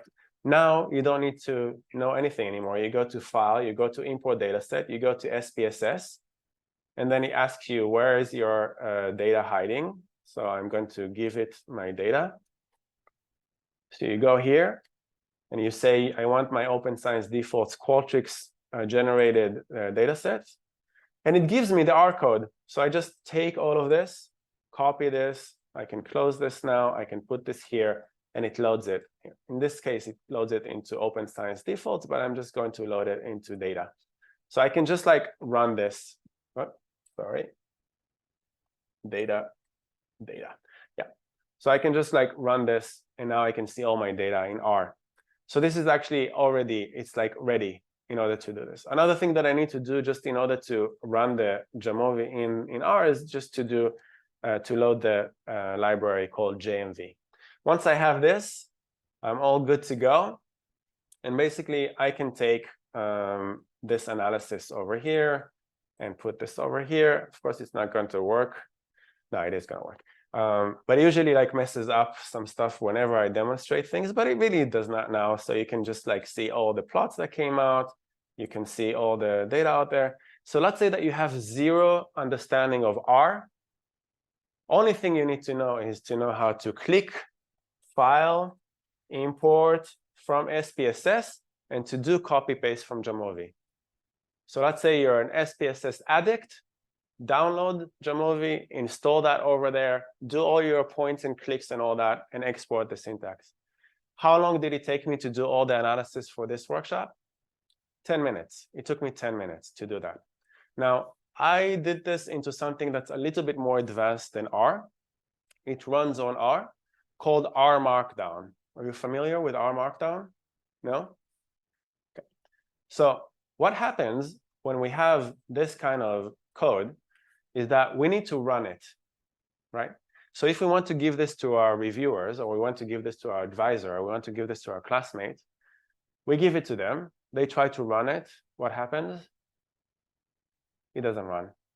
Why doesn't it run? Could be a million of things. The packages are not updated. The R version is different. They have Apple and you have this. They run this in Japanese and the coding is different.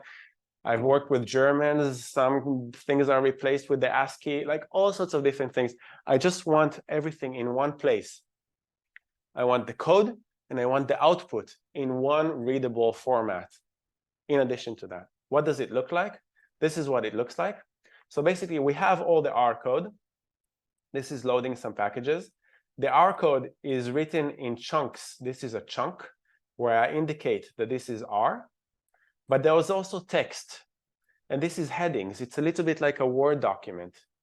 So it helps me to structure the R. So if I go to outline over here, you can see I can jump between the different sections. So 1 hash is heading 1, 2 hash is heading 2.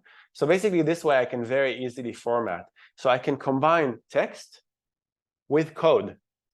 And actually people can create entire manuscripts like this that combines the code. So everything is outputted automatically from the data.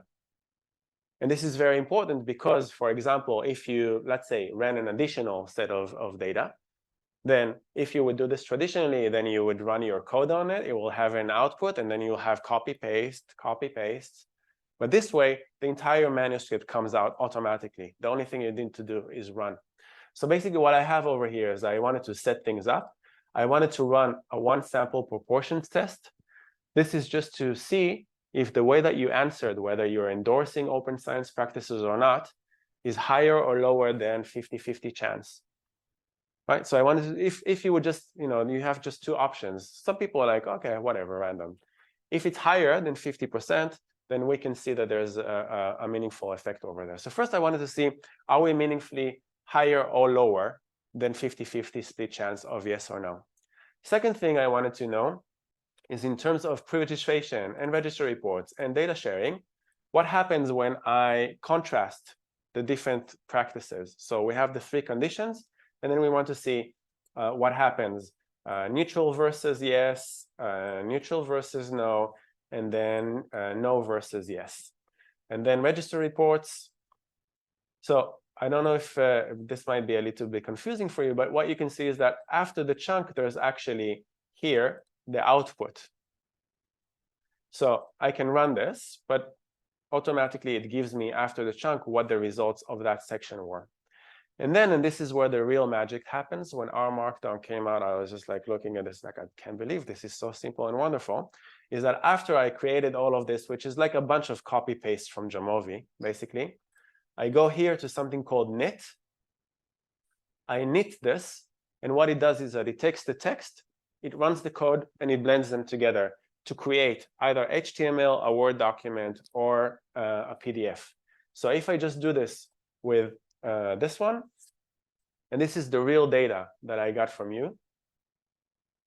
So you'll see it's processing a bunch of stuff, it's running the whole thing, and then it opens an HTML with everything based on your data. And this is what it looks like. You can see the same headings, heading 1, heading 2, and it gives you all the results. And you can actually see the code. So you see the code, and then you see the results, right? So you can share this HTML with everybody, and then they know exactly what code you ran. Then for you, it's very easy to see where you are in the, and then you can add some text to say, okay, here I'm comparing the defaults, open science practices, and so forth, right? So I included the code based on the randomized data in my pre-registration. So I created this already based on the Qualtrics randomized data, uploaded this, pre-registered this before the workshop here, and then I collected the data together with you. Is that clear? I think I did this a little bit fast, but were you able to follow? Any questions about this? R Markdown, JAMOVI? We'll do a little bit more of that, how to move between these. But it gives you an understanding of how fast you can do something like the demonstration that I just did with this with you. The Qualtrics took me about like half an hour to create. The code took me about 10 minutes to create, something like that. Pre-registration, another 5 minutes to do the pre-registration, right? So this is the kind of, so some people are saying pre-registration is so complicated. You know, it will take me years to work on this. Whatever. It really doesn't. If I can do this within half an hour, my students can do this within an hour. You can do this as well. You just need to know what kind of things to do, and you need to know the shortcuts. There's so many shortcuts. There's so many ways for you. You don't have to over-invest in this. Just to show you what a pre-registration looks like in this case, I'll show you the document as well. So in this case, not just the code, but we want to show the, where was this? Yeah. So this is the pre-registration. It looks a little bit like this. So the default effect in open science, let's do some headings. Yeah. So you can see it looks a little bit like an abstract, but because this is a pre-registration, I actually don't know what the results are. But I wrote an abstract with a lot of placeholders, right? And then I explain a little bit about default effects. It looks a little bit like a manuscript, right? And then I explained what did I actually see in the literature, some extensions. And then finally, what is my method? How am I going to evaluate this replication? And then in terms of the results, I wrote something like, we generated dummy sets, and then please see simulated data based on the JAMOVI example. That's it. So basically, I have the start of a manuscript where the things that I don't know, I just refer to the data. And then afterwards, I can build on this in order to write my real manuscript. And I can compare, people can very easily compare my manuscript template to what the actual results were. Okay. So this is what my very simple pre-registration looked like. So this took me about, I don't know, 10 more minutes based on some of the other things that I already did in default effect. So it has everything here, opt-in, opt-out, neutral. Yeah, all right. So let's close this.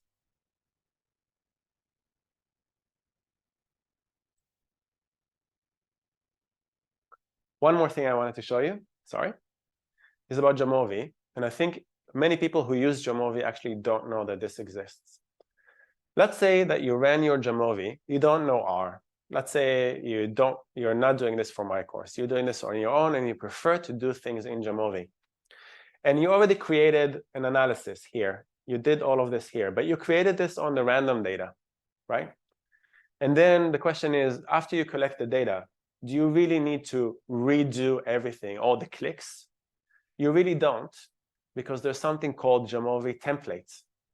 So actually what you can do is you can go here on the left and do save as, sorry, export, you can do export. And in exports, there's something called a JAMOVI template. A JAMOVI template basically saves all the analyses without the data. And what this results in is a .omt file. So if we go back to this one here, the code, you will have an OMT file. And when I open this OMT file, wait, hold on. I will open it a different way. I will open it this way. Oh, here it is. Okay, wait, don't need you. Yeah, so I'm going to open this OMT file. If I open this OMT file, you will see that all the fields are there, but they're empty. All the analyses are here, but they're empty. If you haven't changed your variables in any way, you can basically import the real data into it, and everything will magically appear. So here's what happens. I will load the real data to this. So this is our real data. I'm just going to do this special import. I will go to the real data. Real data. All the data has been loaded to the right places. And if you give it a second, then all the analyses are going to be updated based on the template. Okay? So actually, you can either do this with RR Markdown, or you can do this with JAMOVI. So what you will do is that you will pre-register that template. Okay? You will pre-register based on the dummy analysis, and you will pre-register the template. And then when you collect the data, you don't need to redo all the analyses. Sometimes this is very short, but sometimes it's very, very long. Or you have computed variables. You have a bunch of transformations, right? This will allow you to do this within 1 second. So if you do your pre-registration correctly, then after the data analysis, to see the results takes a second, just like I did during the break. Is this clear? So either R Markdown or JAMOVI, you can do things very, very fast. All right, so if we go back, so I think this is the actual data. If we look at the setup, yeah, so let's just look at the code over here. This is the setup. And this code, yeah, so this runs on the real data. So I actually downloaded the real data. Your hypothesis versus this hypothesis. So both of you had hypothesis. You said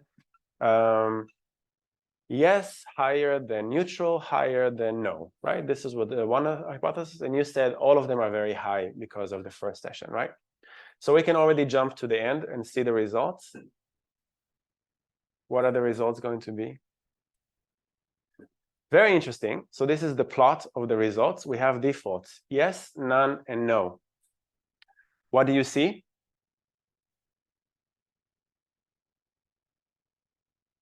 Whose prediction was closer? So I think what's really interesting is to show, some people say, so what? So HKU does not support pre-registrations. So what? No problem. This is the problem. The problem is that when our defaults are no, actually a lot of people don't do this, right? If our defaults for data sharing is no, a lot of people don't do this because we care about social norms. We care about conformity. So you can see it doesn't matter about data sharing, pre-registration, registry reports. You can see the rates are actually lower than 50-50 chance. We actively say, we're not going to do this. Sometimes it's enough for HKU to say, actually, you know, let people do whatever they want to do. So if we don't have senior advisors that have been in the system for a very long time, if we don't oppose to this, then no problem. HKU sometimes does this, but sometimes actively says, no, don't do this. Because we've been doing this for a very, very long time. So there's a problem with HKU saying no to some of these practices. So at the very least, don't say anything. But if you say that you support this, then you see an additional incline, at least with some of these things. And then we can see whether this is significant or not. So we can go into each one of these contrasts that we pre-registered to see what happens. So for example, neutral versus yes. Whether the chi-square, and this is like a very, very small sample, right? So to see whether this is supported or not. So seems like supported, but if we do the correction not, neutral versus no, very strongly supported. No versus yes, very strongly supported. How about register reports?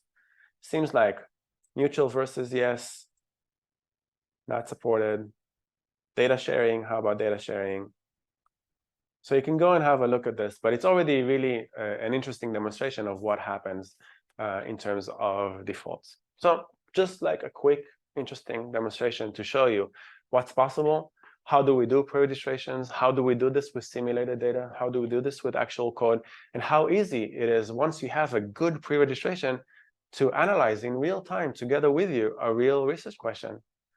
And I think this is actually very interesting for others. So you can take this data and you can publish a paper with this. Say, we ran this as a sample, you go do this as well with your own classes, right? So very valuable experiment, ran something very similar in Nanterre. One interesting thing is that I actually ran this in HKU 3 years ago, but instead of a within subject design, I did a between subject design. And the results were even a stronger contrast than here. So that's also available online. So I'll link to it a little bit later. Anything else I wanted to show here? Yeah, but definitely if we would want to do this better, we need better. So without the intervention of you going through the first week, we need other people in the. So actually, this is a good, if you were working with me on your PhD, I would say, let's just run this on HKU people without having them go through my first week. To see, for me, this is a great paper. This is already a great thesis. I would love to do this kind of thing with students, to ask people at HKU, will you endorse this? Not just students, faculty as well. I want to know, defaults work, not work? And then if I have an answer to this, I go to the president of HKU and say, look, I have real evidence. Randomized controlled trial should be the next step. Let's do this. Let's randomly get some people to tell them that they should incentivize this in some way. If we want economists, we kind of can give money behind this. I don't know if you know this, but you reminded me. I actually asked HKU to give me money so that I can give this to you if you do register reports. Did you hear about this? No? So just so you know, I have money for you. If you do a peer community and register reports and receive an in-principle acceptance, then HKU gave me $1,000 US, 8,000 Hong Kong dollars for you for data collection. So when I was talking to Singh about this is, so he was, but I think your data collection was much more than 8,000 Hong Kong dollars, which is why my was very small. But most of the projects that I do with my students are covered by 8,000 Hong Kong dollars. You can do like a fairly good experiment, 600 people, 5 minutes on Amazon Mechanical Turk or Prolific. So actually we can finance, I think only did half of that, 30 students, the first come, first serve.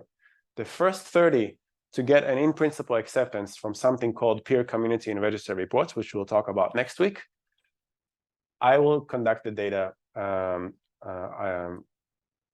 collection for them up to 8,000 Hong Kong dollars. So there's all sorts of terms to this, but this was a proof of concept to see if people will come and do this. Singh was one of the first people who actually decided to do this, I think, regardless of the money. The other one was Jeff. So Jeff Saunders did this with the students. So I covered their data collection. So many times, if you use the economist perspective, you can get people to try things out, especially if they're students and they don't have money. Instead of you having to beg your supervisor, please give me some money, please give me some participants. You know, they give us 200 to 400 participants at best every semester from the participant pool. That's not enough. But here I can give you $1,000 US to collect your own data on Amazon Mechanical Turk. So that's just like one demonstration of something that I was trying to promote at HKU. So with my students, 15 of them already did this. I think 10 will be in the upcoming year. So all of them received in-principle acceptance and were financed by this. So there's like still left for you. So consider submitting register reports.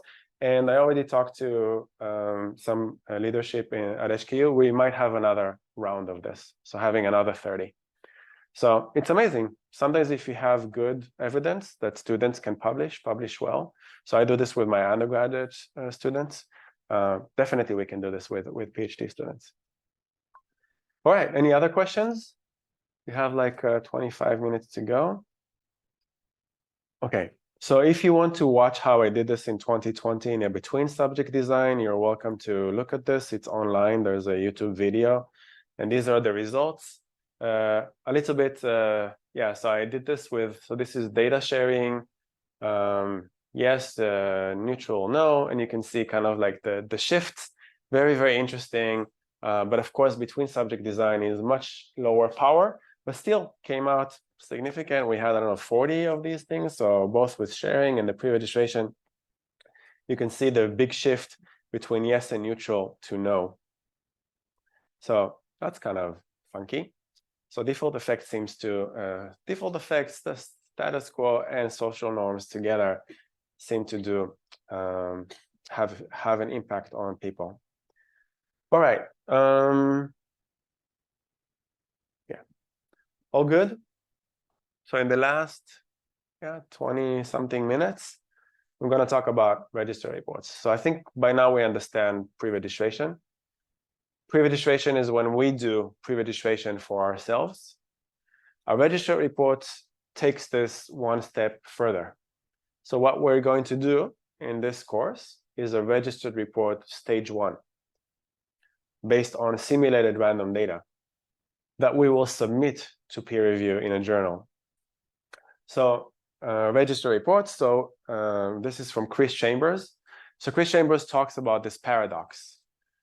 And this paradox is something that I feel almost every day. And I think starting from being a PhD student, you feel this very strongly, in that in order to publish, in order to do well in your thesis, in order for your supervisor to love you and give you compliments, you must find results lower than 0.05. So the one thing that we should not control as scientists are the results, because we need to observe reality. But the one thing that we're evaluated on, the one thing that is important for our career, is the results. So on one side, we've been told, don't touch the results, because your research must be based on what happens in reality, but then make sure that you make the results amazing, right? Must be, right? How to overcome this paradox? So there's a conflict between what's best for science, and this is high quality of research published regardless of the outcome with no publication bias, and then what's best for scientists to produce a lot of great results. So here, for example, I gave this survey. I don't know if you remember from last week. I gave you 2 candidates, one with 21 publications and the other with 33 publications. And then I asked you which one is a better candidate, which one will HK you higher. So people will hire typically the 33 publications. And then I showed you why this is a problem. It's a problem because of power. Now, I have a lot of people on Twitter that interact with me, and then occasionally I run some Twitter polls. So for example, I took this and I asked people, can you please tell me 2 candidates? One of them follows high impact factors. So for example, 2 candidates, same number of publications, let's say 10, very similar qualifications, everything else is the same. What would your department hire? And I said, on one side, you have high impact factor journals, and then I have register reports or no preference. Which one will you hire? High impact factor is about 50%. How about high impact factor compared to high top factor? Have you heard of the top factor? What is a top factor? Nobody really heard about top factor, so I'll show you what this is. This is what I care about. So it's the transparency and openness promotion factor. So a lot of people are emphasizing impact factors, and they really like to have objective things that they want to measure people on. So we in Open Science said, yes, we'll give you measurements. Don't worry, we'll make this objective. We'll rate them based on transparency and openness. And then you can go to all the journals and you can see who does the best on transparency and openness rather than impact factor. Things that we think are important for quality. So for example, someone here submitted to peer community and register reports. This is currently number 4 with a top factor of 25. So if you click on this, you will see that they are very transparent about everything, data citations, they have code transparency, material transparency, design transparency, study pre-registration, they promote replications and register reports, and have all sorts of things regarding promotion of open science. So when I try to decide where to submit with my students, I look at this. I submitted quite a bit to metapsychology. What is the impact factor of metapsychology? It doesn't have an impact factor, but to me, this is one of the highest quality journals. And I will show you some of the examples from our team of how metapsychology does everything. They have open peer review, everything is open, transferable, citable. They do reproducibility checks. So when you submit something to them, they make sure that your code actually runs. They make sure that your results match with the paper. They found a few of our mistakes when we submitted ours to them. They helped us do better in reproduction. So metapsychology really meets all my expectations, and it's a diamond open access. So actually you don't have to pay any fees, and it's run by the community for the community. So exceptional work by them. At some point they will get some impact factor, and I have no doubt it'll also be high, but it doesn't really matter. So I run these kinds of surveys to see what people emphasize, and I see that they tend to emphasize the wrong things, at least the people that follow me on Twitter. So in each one of these steps, we see a lot of challenges. So we see a problem with lack of replications, we see a problem with low statistical power, we see questionable research practices that we talked about, and we see that we have an aversion to not publishing null findings. So everything is positive, right? So how to address this? How to overcome this? What can we do? Where to start? So you really need to change your mindset, because we have this addiction to the status quo, we have this addiction to impact factors, we have this addiction to p-value lower than 0.05. So you really need to change everything about the way that you look at this. And my claim, if you walk away with anything from today, aside from how easy it is to do things in R and JAMOVI, is registered reports to me are the future of science, something that you should consider. By the time that you graduate, or by the time that you will be in academia, this is going to be how people are going to be evaluated. How did registered reports start? Today, it seems almost taken for granted that these things exist. In 2013, this was unheard of. Chris Chambers, you can hear him talk about this in a few podcasts. It's an unbelievable story. So Chris Chambers was already at the point of his career where people would come to him and invite him to be an editor. So Cortex, so we're talking about neuroscience. Some of you are neuroscientists and you want to publish in a place like Cortex. So they came to Chris Chambers and they say, can you please come be an editor, join our editorial board? And Chris Chambers said, I'm so disillusioned with everything that's happening in science. I will only join if you let me do a new kind of publication. And he asked to have register reports. It's interesting because now, a decade later, we can hear Chris Chambers share, we can see him share and hear his stories about how people reacted to this. So the chief editor actually asked all the other editors, what do you think will happen if we introduce register reports? And all of them said it's going to be catastrophic. This is anti-science. How dare you do this kind of thing? If he joins, I leave, all kinds of very strange things. But really, my hat off to this chief editor who said, yes, we will open this, we will start with this. So they started this in 2013 as the first one. Later, Chris Chambers also joined the Royal Society of Open Science, which is a new journal by the Royal Society, also implemented similar things. So this is the four main ideas of the register reports. Researchers decide hypotheses, experimental procedures, and main analysis before the data collection. So this is just like a basic pre-registration, nothing very new and exciting over here. Part of the peer review process takes place before experiments are conducted. This is unheard of.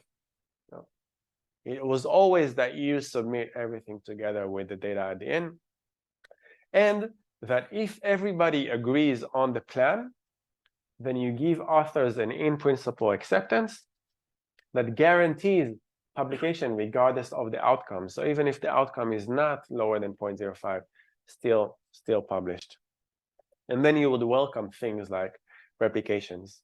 So instead of this traditional model, which I personally tend to think is a broken model, where we do everything, develop ideas, studies, collect data, and write the report, and only then submit this to peer review.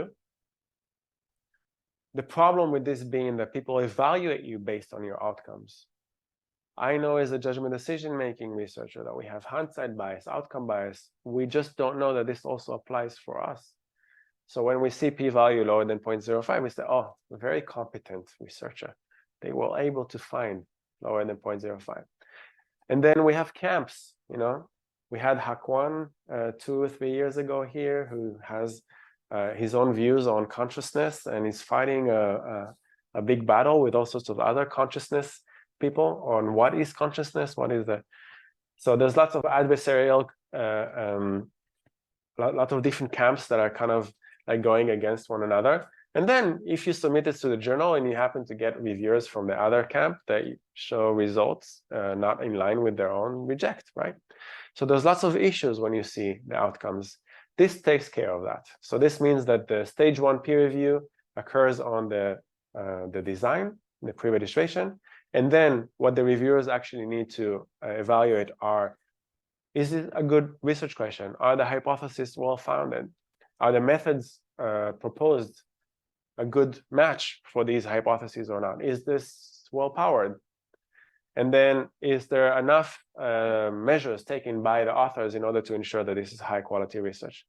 And then in the stage 2, which happens after data collection, actually the reviewers are not allowed to do anything but to make sure that everybody followed the plan, or if they didn't follow the plan, it's completely okay to deviate from your pre-registration, that you are transparent about this and that you justify this. So you followed your pre-registration, but then you realized all sorts of issues happened, and then you're very clear about, we deviated, these are the deviations, this is what happens when we do additional exploratory analyses. So moving from all these problems, suddenly we don't have any of these problems anywhere, because there is no publication bias. Everything is just like published at the end. And then you can ensure that this has power. You can ensure that this has the quality, the rigor, and everything else. This is the history of register reports. So you can see it started with Cortex, Royal Society, and all that in 2013. Today, there are over 300 journals that accept register reports. Recently, the most recent one is actually Nature. Nature suddenly decided that they're going to do this. Nature Human Behavior has been doing this for 2-3 years now, but it's even going into the other sciences, not just in psychology or the social sciences. So it's nice to see, like I did not expect this to happen, this growth in the endorsement of register reports. Now, some of you might ask, how do I know which ones have register reports? So let's say that I want to do a register report and I want to base my thesis on something solid, and I want to submit everything as a register report. First, I want to show you that the Center of Open Science has a whole page about what a register report is, and all sorts of things like the participating journals, a list of journals and their guidelines and all of this. But after they hit 300, they stopped updating this. And sometimes you don't know if you have a special case of a register report. Let's say, for example, you have an archive or secondary data. Do they have register reports for secondary data? Do they have this for fMRI? Do they have this for a meta-analysis? This list doesn't have this, which is why on our slides, you have this link over here. And this is the most updated one. It is maintained by the Center of Open Science. So here you can actually have a filter for all sorts of things. This is also, yeah, it's updated. I think, okay, yeah. Here it is. So you can see all the different journals. You can see which discipline this is. So for example, let's say you're economics, or you're in business, or you're in biology, medicine, or whatever this is. You can actually put that in and see which ones are in your field. So by now we have enough from a variety of those. So political sciences, whatever that is. And then you can see if they accept replications. So it's very important for me because I conduct a lot of these replications. I want to know where I can submit this to. Do they accept meta-analyses? Yes or no? I do a lot of meta-analysis. I want to know if they will support this or not. Some people do qualitative research. They don't even have any quantitative methods, or they have just stuff that is descriptive. Then you can filter based on that. What is the open access policy? Or if you really care about this, I think they also have somewhere here like impact factors or H factor or H index. So you can see all sorts of other filters. So this is where you would want to go in order to check these things.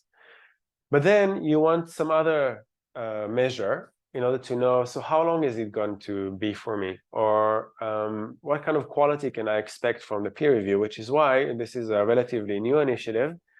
So Chris Chambers, together with a PhD student, Ben, did a register reports community feedback. And this is really nice because after we do register reports, we also share our feedback on these platforms. So you can go on this dashboard and see all of the different, so it's ongoing. There's not enough data on some of these, but you can see speed and you can see quality. So we submit a lot. We submit most of our stuff to peer community in register reports, and this is definitely very high speed and very high quality. Royal Society of Open Science, not surprising because Chris Chambers is an editor over there. So they do a very high quality and very high speed. Cortex, which was the first one to do this, do a pretty good job. Collabora Psychology is one that we've submitted to before. Comprehensive Results in Social Psychology is a journal that only does register reports and nothing else. So if you want to know about this, you have 419 that will actually tell you what the quality is, together with some comments. So you can see how people commented on this, what is it that they had to say about this, and so forth. So it's very, very detailed. This is just for you to know whether you want to do register reports, and if you want to do this, with who you would want to do this with. I hope you don't mind. Can I ask you what your experience was with peer community and register reports? How would you summarize the experience? I think it's kind of different from my previous experience of publishing something. Yeah, share with us. Tell us. The good thing about having a pre-registered report is that yeah, there are always more problems than you think in your research design. The first time I submit a what's it called, a PCI or that kind of a manuscript draft to 2 reviewers, and they quickly find out you got problems. Yeah, they also would suggest more novel statistical methods that we in the discussion with me and my supervisor, we did not come across. Yeah, and then it was a very pleasant experience. Everything went so fast. How long did it take you to get the peer review back? I think like 2 weeks or something. 2 weeks. But there is something I have done that you did not mention. We have done a snapshot. A snapshot, yeah. Yeah, we submit like a page. Yeah. You just have to indicate your title, your methods, and some of your measurements, and maybe something about what you anticipate about the results. Yeah. And then they will find some reviewers for you. Yeah, good. I'll talk about this next week. So I'll show how it's done, but terrific. Yeah. So they have a magic component called Snapshot that allows you to get peer review within 2 weeks, which is unbelievable. Okay, so you got this 2 weeks. Sounded like reasonable feedback to help you improve. Yeah, very precious feedback. Okay. Like at the end, compared with my experience of writing one whole manuscript and coming to the journal at the end, register report is more guaranteed. Yeah. I have experience writing a paper in logistic regressions, and my supervisor said, "Oh, let's add 20 variables as predictors," and then at the end it becomes, it's underpowered. So it comes back to you, and it said, "Oh, it's a major revision," and then you have to take a month to revise the whole thing. So if you don't want this kind of problem, you go to pre-register report, and yeah, basically we won't face this at the end. Right. So even if you find some things afterward, after the data collection, let's say even p-value is not lower than 0.05, or we had some issues that you did not anticipate, this still guarantees, is a guaranteed publication because everybody agreed on this plan. You, the reviewers, and the editor, the community agreed on this. So this is terrific. So if you want to know a little bit more about this, you can talk to him. And then I'm going to have a session. So this is Register Reports 1.0. Peer community in Register Reports is considered to be 2.0. We're going to talk a little bit about that next week. And I'll show you how that's done. This is from Chris Chambers. I really believe in this. If you ask me right now, should what we have in the literature inform policy? Should we talk to our practitioners about this? Should we tell our students about this? So this is over here, the status quo research. I agree with Chris Chambers that this should not inform policy. So should really be, it's a caveat, people should be wary of this. So if I just see one amazing study, but it doesn't have a pre-registration, it doesn't have open data code material, then I am waiting. I want to see if this is true or not. We don't need to jump immediately to tell the world about this and to get to students and practitioners about this. Exploratory open science, it means that it hasn't been pre-registered, but people already shared the data in the code. I have a little bit more trust in this, but still, we should be wary. We should wait until this is confirmed, because this is not, it's just some person explored something. Conformity or open science starts to be a little bit green. So it's relevant for policymakers, but we really need to be a little bit wary that it could be that it's working in a specific context. So it could be these researchers. But at the end, I really feel like registered reports are just like so much higher quality. So when I read the literature, when you think which one to design your thesis on, see if there's a registered report over there, especially if it's from more than one lab. And then finally, maybe in a decade, we'll have a registered report, a meta-analysis for registered reports, and then we'll have like really solid stuff that we can inform policy. I also added to Chris Chambers' pyramid 2 more things. I also think that meta-analysis should be a registered report. So if you would go to my website, you would see that we have templates for this that we developed here at HKU.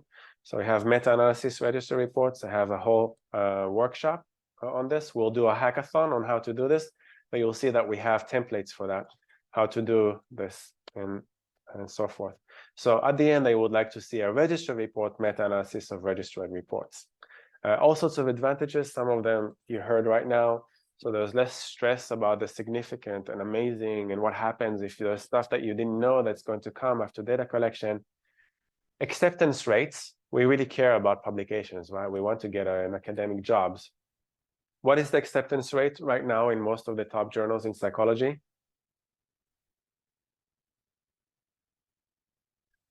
5 to 12% in some of them. So they have rejection rates of about 90 to 95%. And you're competing with the best minds out there. So what are your chances to get a publication? Very, very small. What are the rejection rates for registered reports? Chris Chambers says in Cortex and in other things, if you want to get into Cortex, less than 10%. And actually, the ones that are rejected for technical reasons because they didn't understand what registered reports are. Our rejection rate for our replication, so we've done 120 of these at HKU with the students over here. Our rejection rate used to be 70, 80%. What is our rejection rate with registered reports? It is 0. We have never been rejected since we've done registered reports. And this takes out so much of the stress, of the anxiety. So why stress yourself? It's a little bit like you mentioned, right? You know that this is going to be a guaranteed publication. And it's faster. We'll show you how it's faster. You can get peer review within 2 weeks. So some people say it's going to take years. If my MPhil students that worked with me when they were here, Chinyu, he's now in Vienna, were able to do this in 1 year, the whole register reports, not even with PCIRR, they were able to do this with a journal. It took 1 year. So any of you can. And finally, before we go, I'm going to come back to this. I'm just going to tell you there is evidence with randomized control trials, and now we are collecting even more evidence for this to show that pre-registrations work and register reports work. So I'm just going to very briefly show you that there is some evidence for this, and we'll come back to this at the end. If you want to know what Chinyu thinks about this, so Chinyu is the MPhil student that did this with me 1 year. So this is the publication that we had at the end. I asked him to summarize for you, what is the feedback? How does he feel about this? So he wrote all this text. I summarized this whole text for you, but you can read this from the slides. The bottom line is it reduces uncertainty for you as MPhil, PhD students. You have more confidence to catch errors, just like you did, things you didn't think about. It really gives you peace of mind, and it really ends up saving you time. Instead of going in this journal, rejection, this journal, it just gives you a better prospect for your career. So the team in Vienna was very, very happy to have him over, and he's done really well. In addition to this, the reviewers really contribute meaningful things. Peer review really helps you to make things stronger. So it's okay to make mistakes. They will help you find these. And then it's really recommended for early career researchers like you. This is what I have for today. We're going to continue this. We'll do hopefully our first hackathon together next week. This means that we'll discuss a little bit more of registry reports. We'll discuss a little bit more of the problems, but we'll also work on solutions together. A reminder, there is a quiz on the syllabus. Everybody passes that. It's not a real quiz, but it is needed for me to know that we're aligned in terms of the syllabus. So if you haven't done that quiz yet, go and have a look at the syllabus, follow the link, do this between now and the end of the Agile period. If you have any questions, something is not clear about the course, you can come talk to me now, or even better, post this on Slack and I will respond, or Christy will respond there with updates. See you next week.